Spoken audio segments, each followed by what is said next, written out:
Good morning, everyone. We'll be starting momentarily, having a technical difficulties that we're working out. And thank you for your patience.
Good morning, everyone. Thank you so much for bearing with us during this unprecedented time. My name is Rachel Fletcher Slater. I'm a current second year at Rowan School of Osteopathic Medicine, and I'll be bringing you some very brief opening remarks.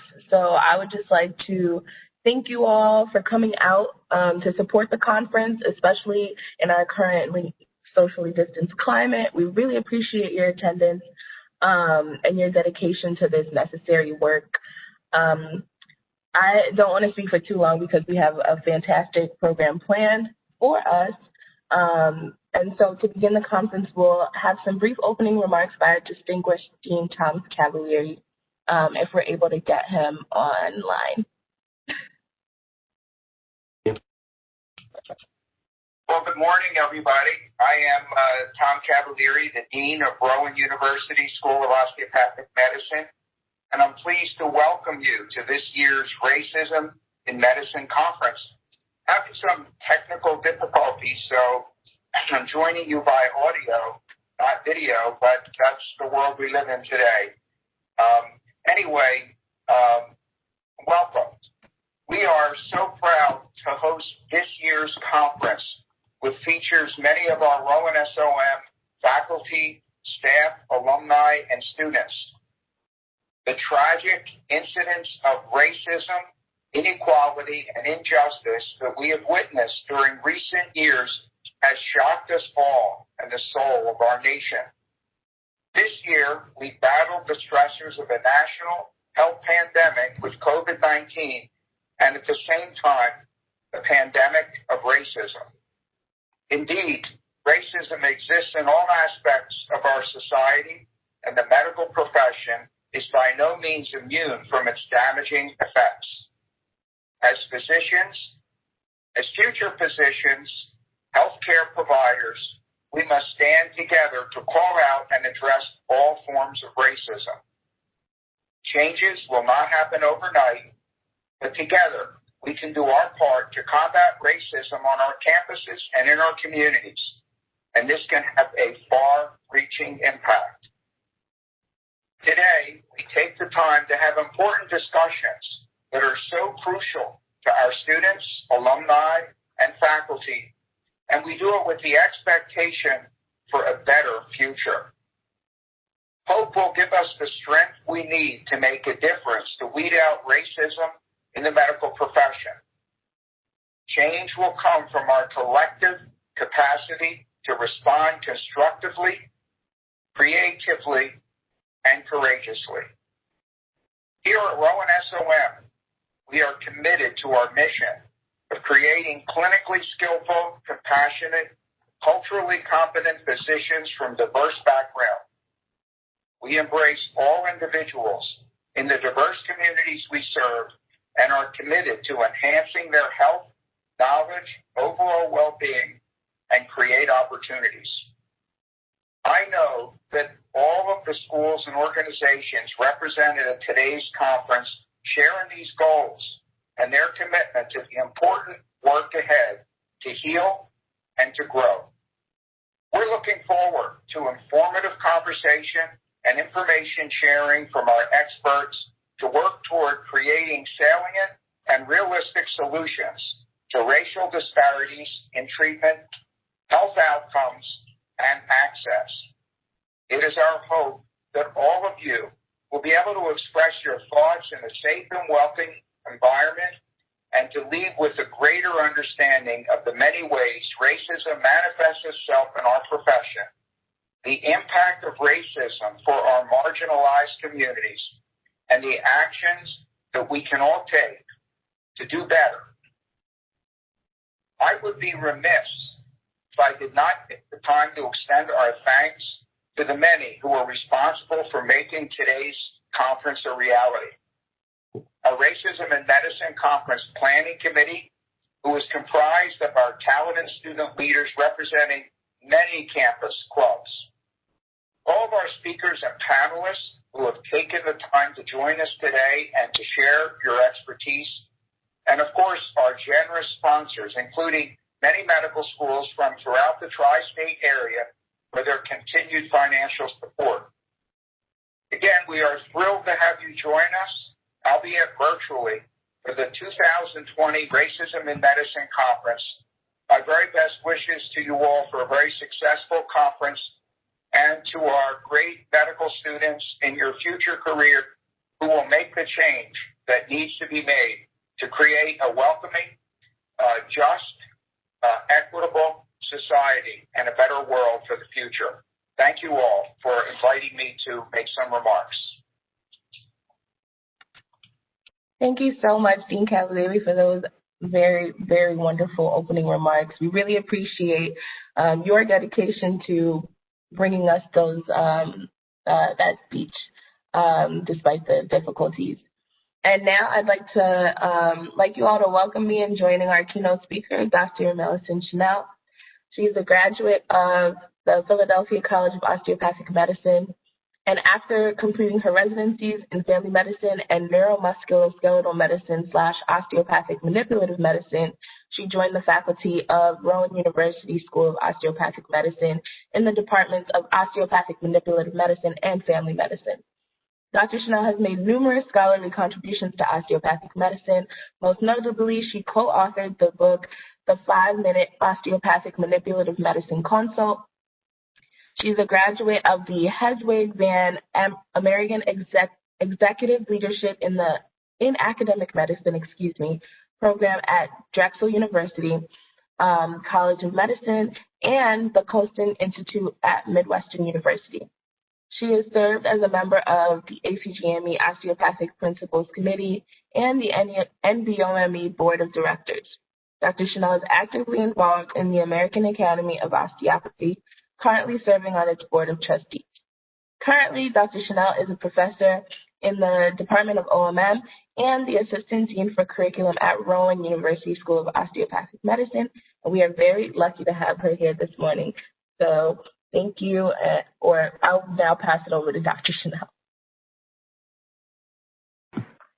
Thank you, Rachel, and thank you all for having me. I will ask for the attendees to consider having a pen and paper down. There are going to be moments throughout my presentation where I may ask you to just jot something down really quick, just as a reflex answer what your thoughts are. At the end of my slides, I have some resources which I'm happy to put in the chat, which I think would be very useful, particularly for medical students, but really for anyone interested in this work. So what I hope to accomplish as we begin to talk is to review some basic terms to make sure that we're talking about the same things when we use these terms, and to talk about how bias affects the decisions we make and negatively impacts patient safety and quality improvement, and of course, what you can do as members of the medical community, whether as students, as residents, as staff in a medical school, as faculty, or even as patients. So let's start with a case. 64-year-old woman presents to her primary care office with complaints of pain in the middle and top of her belly. She has moderate nausea and is very tired for the last few days. She has a past medical history that includes obesity, high blood pressure, and diabetes, but her history is otherwise non-contributory. Her review of symptoms is, as we noted before, with the pain and nausea, but she also notes that her feet feel tight, though she attributes that because she's been walking more than she normally does. On physical exam, her blood pressure is elevated at 140/94. Her vital signs are otherwise normal. She has a 5-pound weight gain since her last visit about a month ago when she was coming in for her blood pressure and diabetes check, and she's slightly ill-appearing. She has some swelling of her feet, though it's mild. Given her weight, her physician asked her about her diet and encourages weight loss.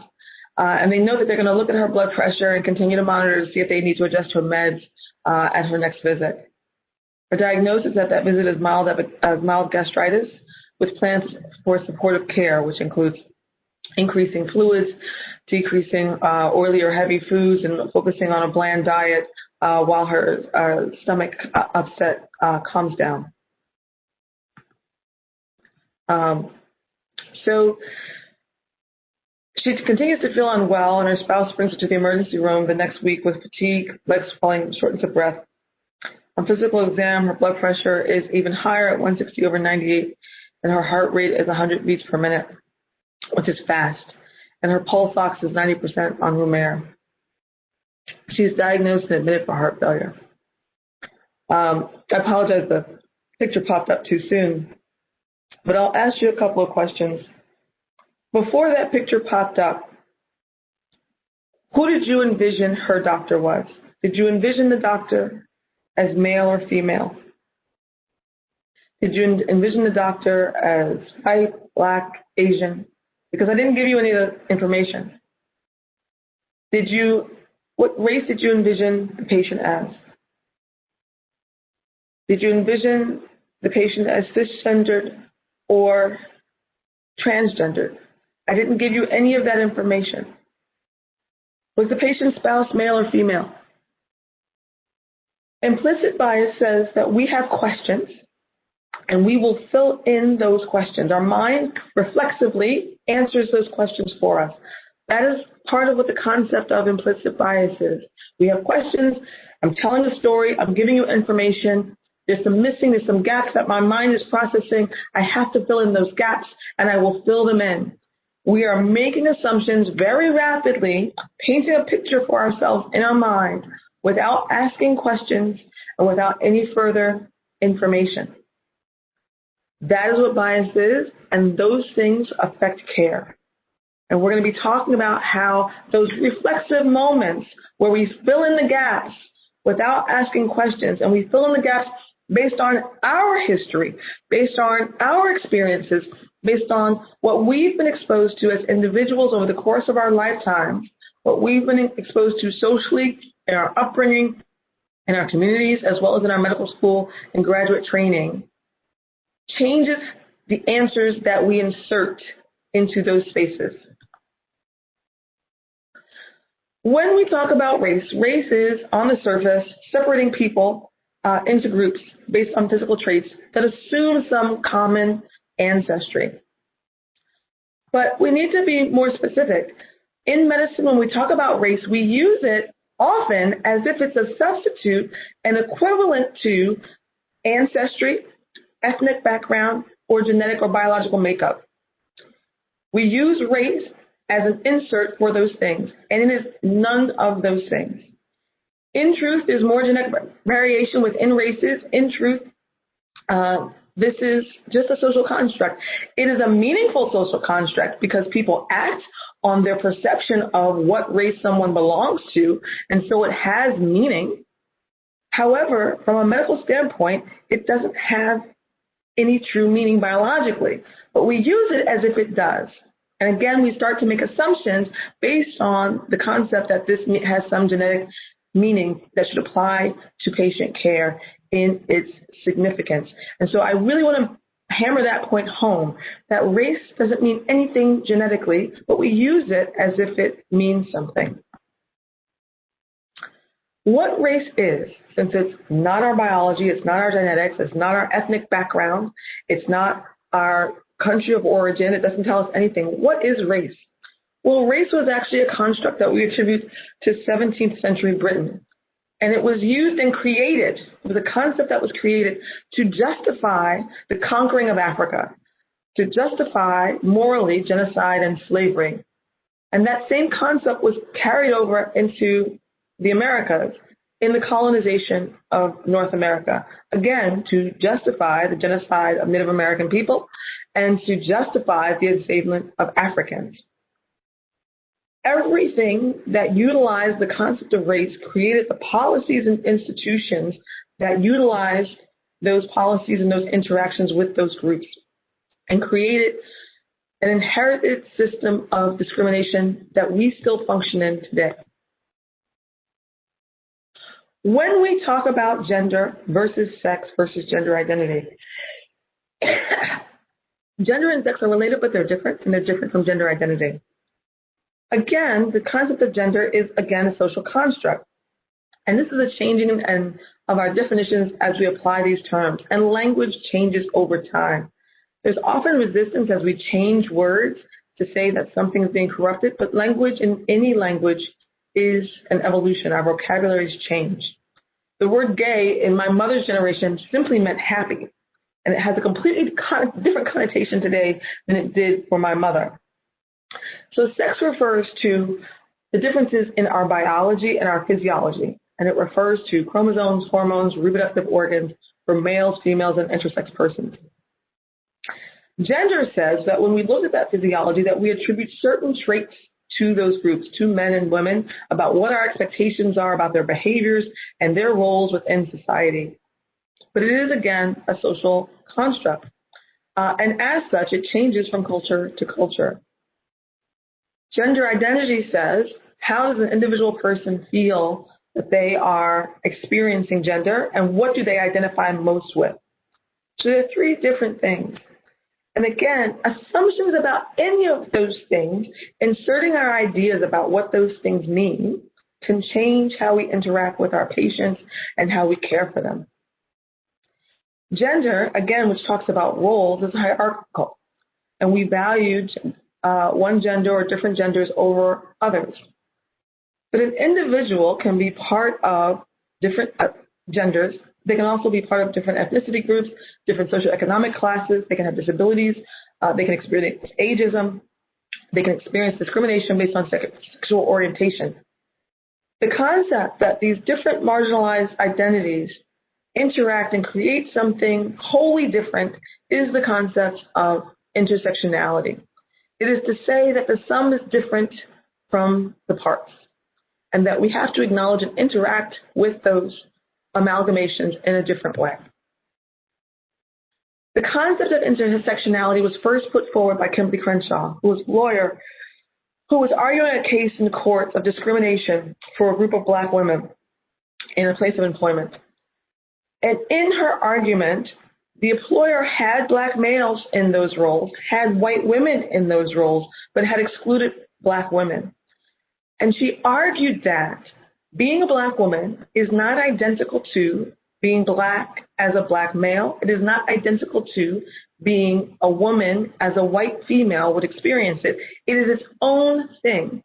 And that we have to recognize the experience of people under that combination and what that looks like. That to walk into a space and say, oh, there is no discrimination here because we have Bill and Bill's Black, and so clearly there's no racism. Or there's no discrimination here. There's no marginalization here. We have Mary, and Mary's a woman, and therefore there's not an issue.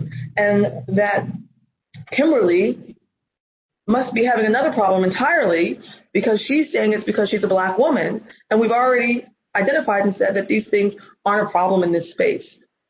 When in fact, as a Black woman, Kimberly is having an entirely different experience from Bill and Mary. So bringing it back to medicine and how biases come into play in the care of patients. There's a qualitative study done that was recently published in the Open Access Journal of JAMA, where they asked clinicians at a heart transplant conference to look at 4 vignettes of patients with heart disease. And they were identical except for the gender and the race of the patients involved. And they were asked to explain whether or not they thought each patient was a suitable candidate for heart transplant or a ventricular-assisted device. And when they looked at the responses of the clinicians, what they saw were expressions of biases of how they interpreted the facts of the case. Specifically for African American women, what they saw was that clinicians were more worried about the appropriateness of care for Black women compared to their white counterparts. They saw Black women having children as a greater liability to their ability to do follow-up, to their ability to carry through with the necessary regimens of the intervention. And they saw family dynamics as a bigger problem for Black women compared to the other groups. Again, all of the vignettes were identical, and yet these aspects were considered differently for each of these cases. Now, in this particular case, the outcomes and what was recommended, there were no statistically significant differences in what was recommended. However, the researchers noted that they were concerned about how these biases would actually play out in clinical care and how they play out in different spaces when it comes to making decisions for medical care for patients based on race and gender. What we do know that overall, African American women have a greater mortality rate when it comes to heart disease compared to white females. When it comes to coronary artery disease, hypertension, stroke, congestive heart failure, we are dying at higher rates. And so when we know that race is not about genetics, and we can say that it's a social construct. Why? In America, I'm Black, no question. So if you assume that race is based on genetics, you would treat my high blood pressure not with an ACE inhibitor. You would exclude that because I'm African American, because you say that I'm African American, therefore race affects my genetics, therefore I shouldn't use this medication. But when I go to Kenya, I've been told very clearly that I'm white. So then you would change what medications you gave me? You would change what intervention you gave me? So clearly this is a social construct and not a genetic one. And yet in both of those environments, if we use race as a euphemism for genetics, it would change the plan of action and the plan of care. So what else is at play, if it's not genetics, what else is at play that would affect these women and cause them to die at higher rates compared to their counterparts? When we talk about medicine, we say that this is the science and art of maintaining health and preventing disease, that we are here to cure disease and to cure ailments. We are the only profession that purports to try and make itself obsolete. However, medicine does not take place in a vacuum.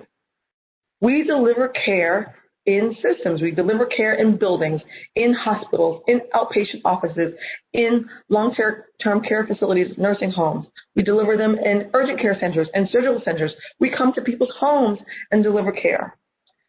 Every time we evaluate and treat a patient, it is based on something that was designed by other human beings. How we ask questions and do our history and physical diagnosis. The treatment plans that we come up with are based on research and best practices. How we make appointments, how we write prescriptions, how we refer for procedures, all of these things are by design. How we get paid for them. Collectively, those things are referred to as health system sciences. And they are all the systems in which we work. But every system that we work in was designed with someone in mind. And they were designed with assumptions being made about who the patients would be that were passing through those systems and those environments. And so what we begin to talk about is who is privileged in those environments and who is marginalized. And whenever we talk about privilege, we see people getting flustered. I watch people who, when you say privilege, they either fall on one side where they go, oh, this is where you're going to tell me where I'm a horrible person and where I got all these extra goodies for doing nothing and it's my fault that other people have problems. Or they sit on the other side and they say, that's right, Dr. Schnell, you go get them because those people over there have privilege. So I want to come back for a second and talk about what privilege means and what it looks like, what it is and what it isn't, as we move forward to talk about intersectionality. Maybe 10 years ago, I was at a conference at Temple, and I'm actually pretty confident that it was a racism and medicine conference. And as part of the conference, we were out in the atrium having lunch. And at the end of lunch, they put us into breakout rooms. And one of the breakout rooms was in the auditorium just off the atrium. And this isn't the auditorium, but it was similar to this in that it was amphitheater seating and that there were stairs coming down to get to the various levels of seating. So when we say privilege, we say that you don't have any obstacles to move through this system, that the space assumes that you would have the qualities necessary to move seamlessly and effectively through it.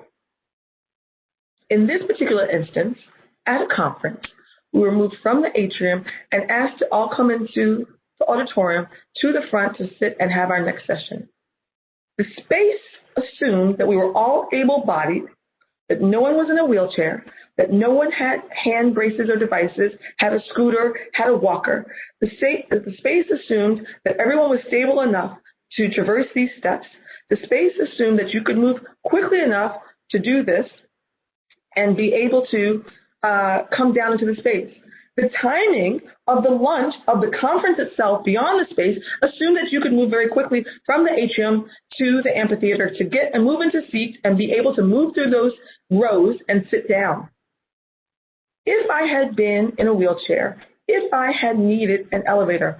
ADA laws require that the space is accessible, but they don't say how quickly.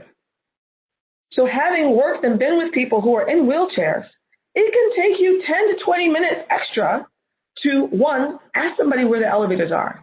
And if you don't use an elevator on a regular basis, even as a conference moderator, you might not know where they are. So now we're spending 5, 10 minutes just finding out where the elevators are, because no one who normally walks through those spaces needs to use that accommodation. So we find the elevator. Any elevator I've ever been in any medical school or educational system takes 10 minutes to even think about coming to get you. So we have to wait for the elevator to come get us. And then presumably the elevator would land us somewhere over here in this bottom right-hand corner, and then I would make my way through the hallways to come to the front. And I have to hope that that breakout room wasn't then subdivided with people up here in the top center and people up here, the top left, and people down here, and that I can actually get in within the space to have access to how that room is being used. No one who walked into that space was acting with malice. No one who walked into that space was trying to be discriminatory.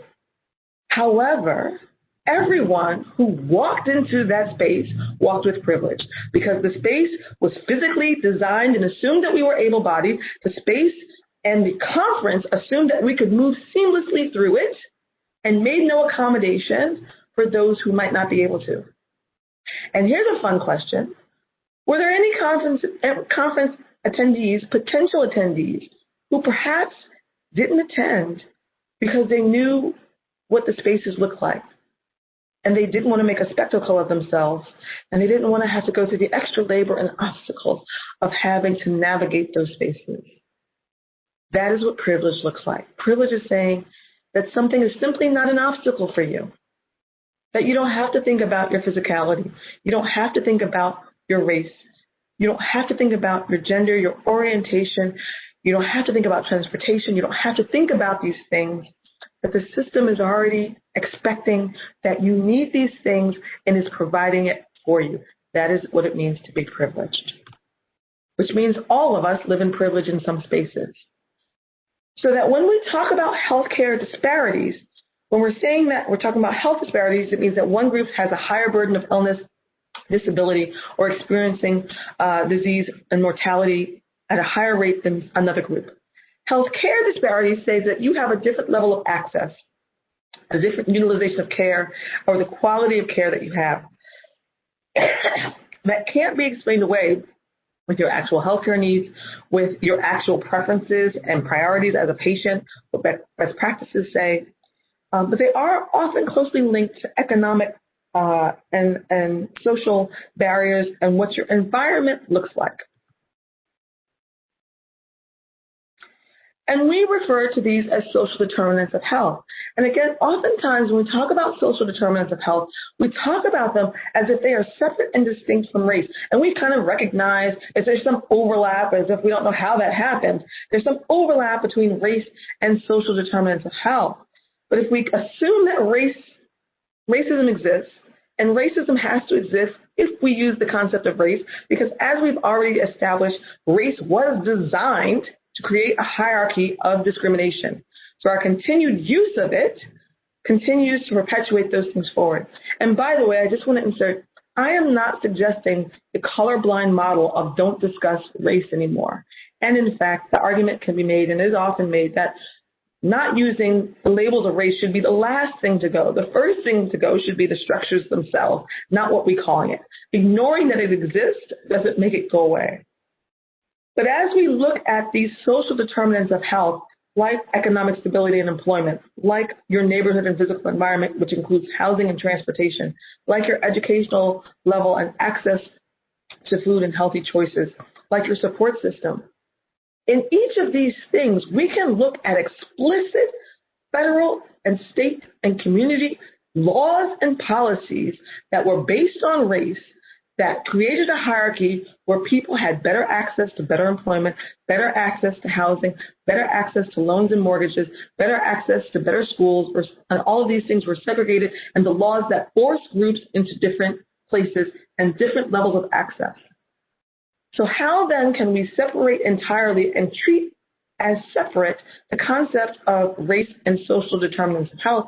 Race itself was designed to use these things to marginalize and create a hierarchy of have and have-nots.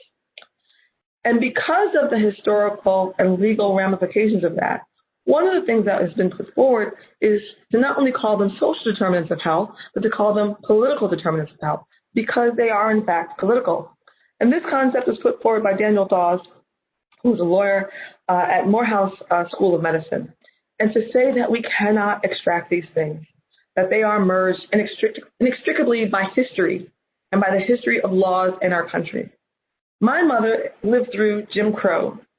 My mother lived through white and black segregated schools, white and black fountains, and sitting at the back of the bus.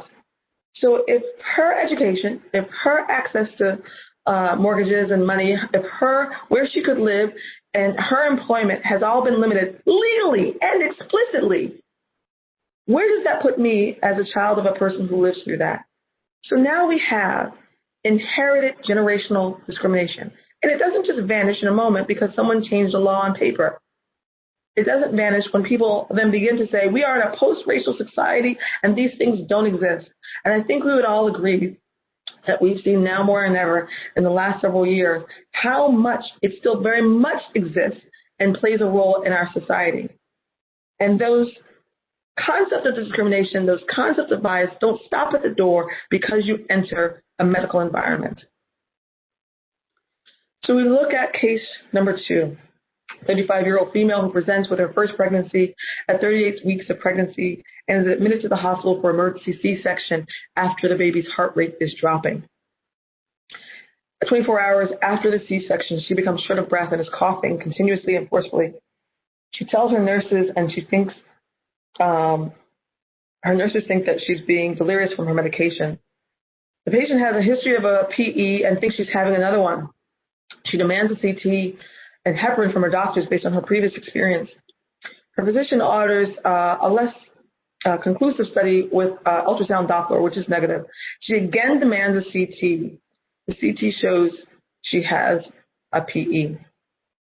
In this particular case, we can take out socioeconomic status, we can take out class, and we can take out access to care, because this is the story of Serena Williams. And what we see is, beyond Serena Williams becomes, and always became, part of a statistic, which is that for women of color, and particularly black women, they're 4 to 5 times likely as white women to die from pregnancy-related incidences. And that we see that even when we compensate for education and money, that we're still 3 to 5 times higher. So we can stop taking out economics, we can stop taking out access, we can take out educational. What is left? And what is left is our biases and what we expect for patients when they walk into our spaces. Intersectionality says that we recognize that when we can combine these marginalized groups who aren't considered, that these things create something wholly different.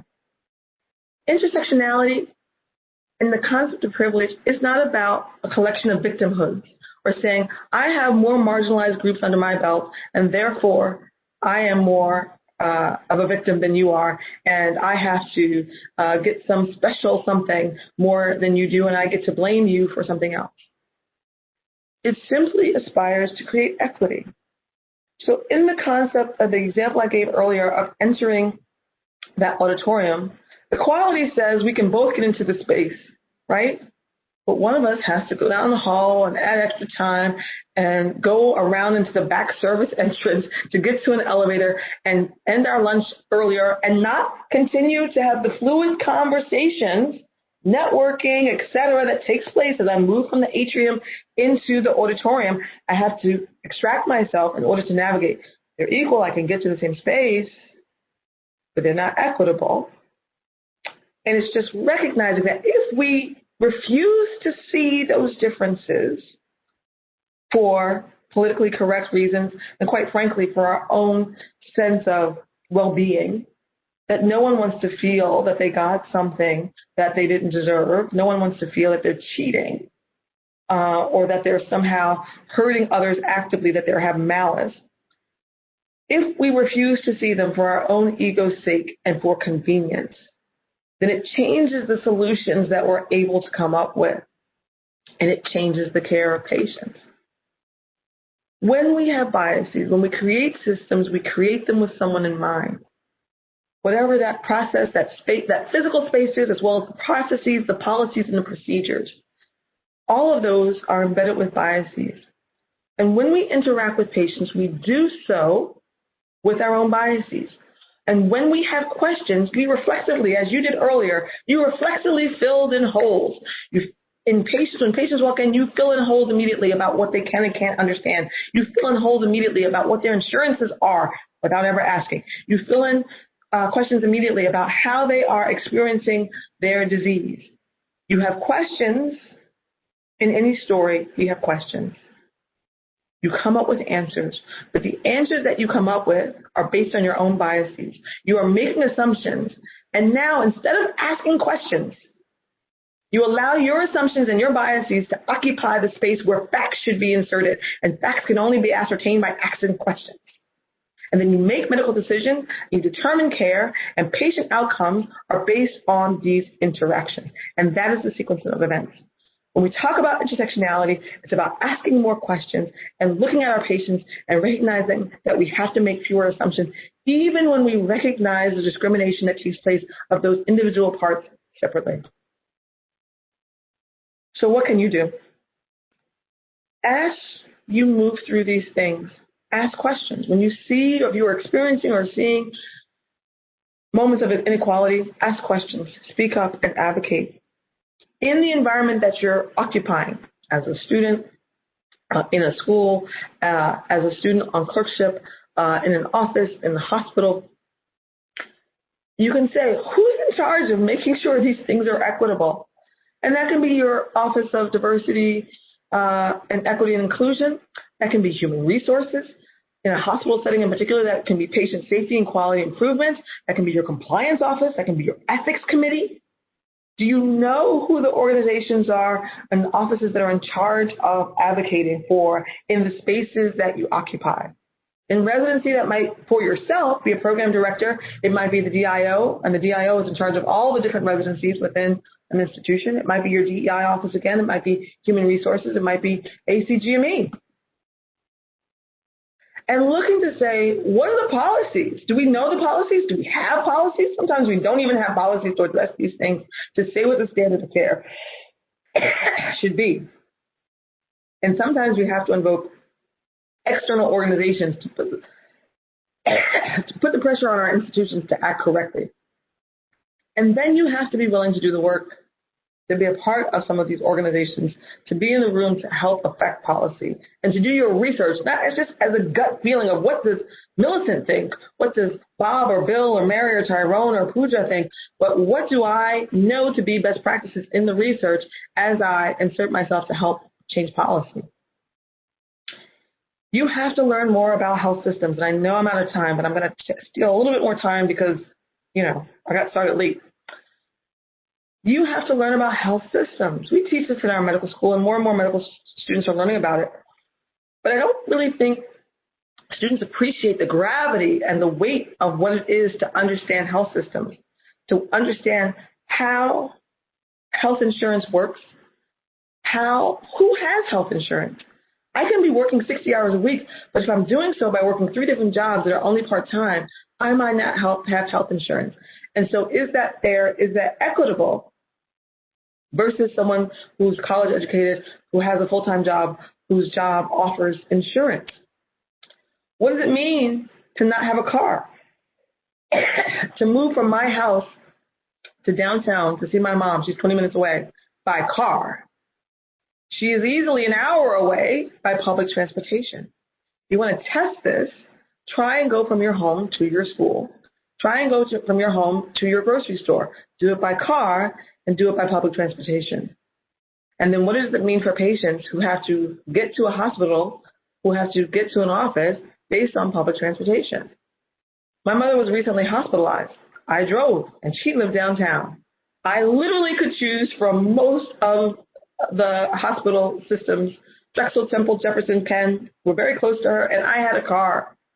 But if I had been in North Philly, if I had been in the Northeast, if I had even been in South Philly, and I didn't have a car, I would be very limited acutely as far as where I could go because it would drastically change how long it would take me to get there.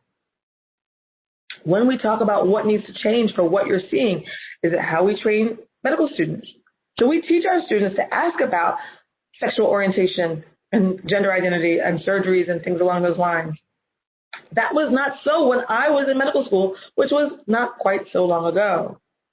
Do we need to change our research standards? When we use race in research, there's a great article that just came out. I think it was in New England Journal of Medicine. It's in my resources on my last PowerPoint. That just came out to talk about we have a different standard for GFR and kidney disease for Blacks. It assumes that we have a higher muscle mass, and therefore we can change how we estimate our kidney function. So what does that mean? What is that based on? When these studies are done and claim race, are you telling me that genetically I and Barack Obama and Oprah Winfrey and Seal are all genetically the same because we're quote unquote Black? And so what does that mean in terms of the medications that we use? What does that mean for kidney disease and who is moved through to get dialysis and who is moved through to get transplants as we care for patients? We don't force our researchers and our publications to justify the use of race when they do and to be clear about how they're defining race when they make these assertions in the standards of care. When we look at diversity in student body and faculty and research, who's in the space to argue for it? So those are the things that we're looking at and we're asking about when we ask about health systems, and that students, particularly because they're at the beginning of their training, but all of us need to ask more questions and stop making assumptions. The biases of how we look at medicine, that we are trained, our culture as medicine is, as an attending say something, you as a student receive it, and you act on it. And someone writes questions, and your grade is determined on it, which determines your board scores, and that's what determines if I get my residency. So I don't have time to ask questions because I'm just trying to get that board score, Dr. Chanel, so I can match surgery, right? Well, when are we going to take the time to change these systems that ultimately affect the care of our patients? And by the way, all of us are patients ourselves at some point. If you might find yourself trapped in this system and having that system impose itself on you when you had a chance to change it before you were in that position. So if you want to engage in an exercise, and I'll keep this brief, all of us have privilege. Even if you say I belong to 10 marginalized groups, if you can hear the sound of my voice, for the purposes of this lecture, you're in a place of privilege because this lecture is not captioned. So what are all the ways that you identify yourself in the world? Here are some of the ways you might. And for each of those ways, think of what you consider to be your polar opposite. So if you're male, you might say female. You might get more specific and say I'm cis female, and so my polar opposite might be trans male. That might be how you define it, but again, I leave that to you. If you're Black, you might say white. If you're Asian, you might say Hispanic. Whatever that is, for each one of those identifiers, I'm not going to tell you how to do that.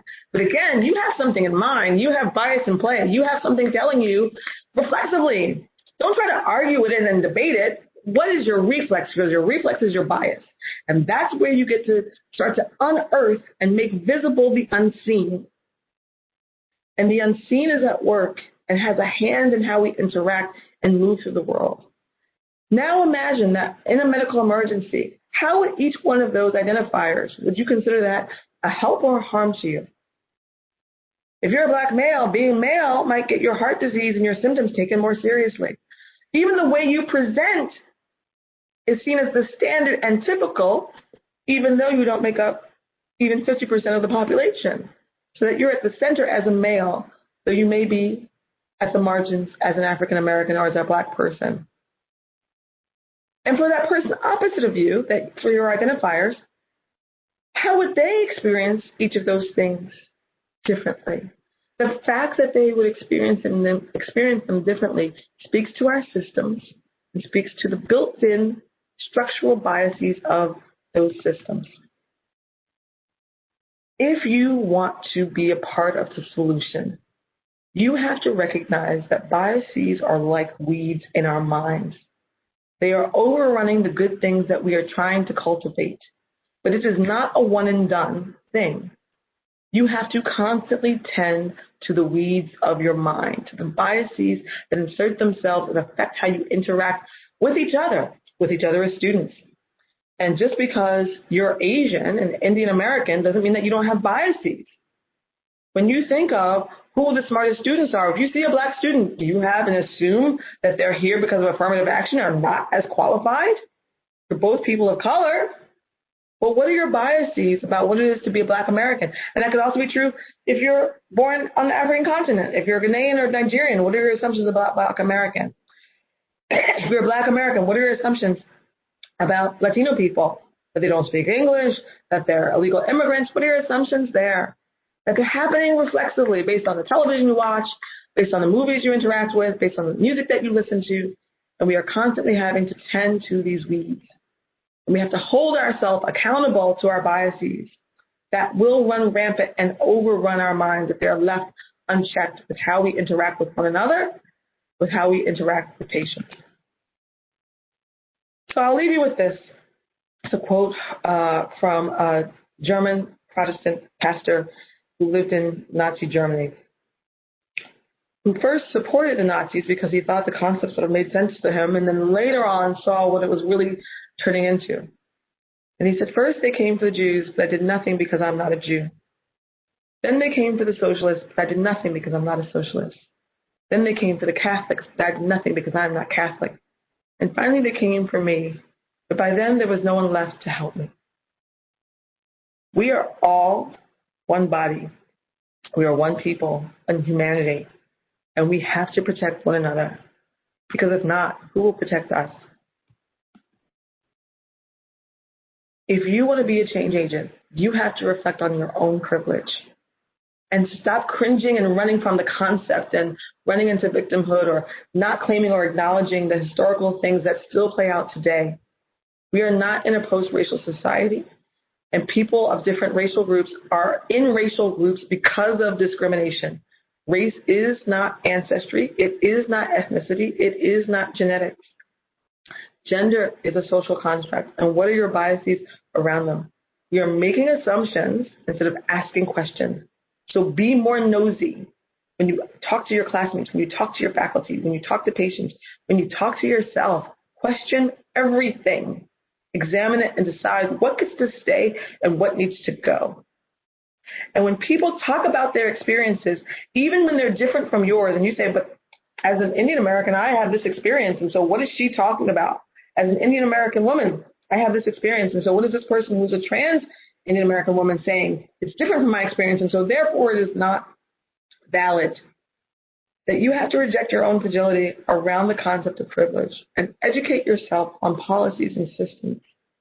And then show up and be brave and advocate for one another who are pushed to the margins. Thank you.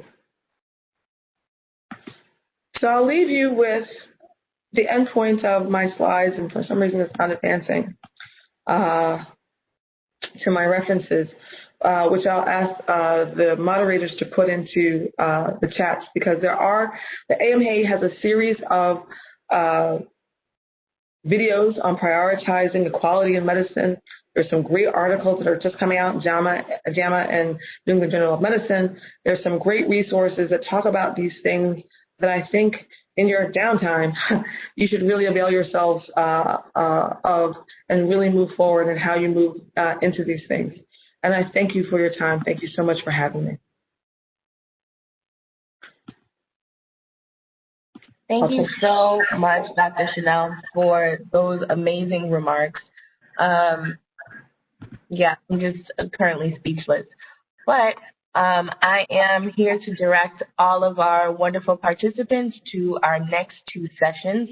I'm going to link them in the chat for your convenience. One moment. And I will also get the link going to our participants for those. Oh, I'm sorry, I posted it a couple times. But yeah, I will get the link posted to those resources that you mentioned for Dr. Chanel as well. So thank you, everyone. I'll stick around if anyone has any, questions about where to go next.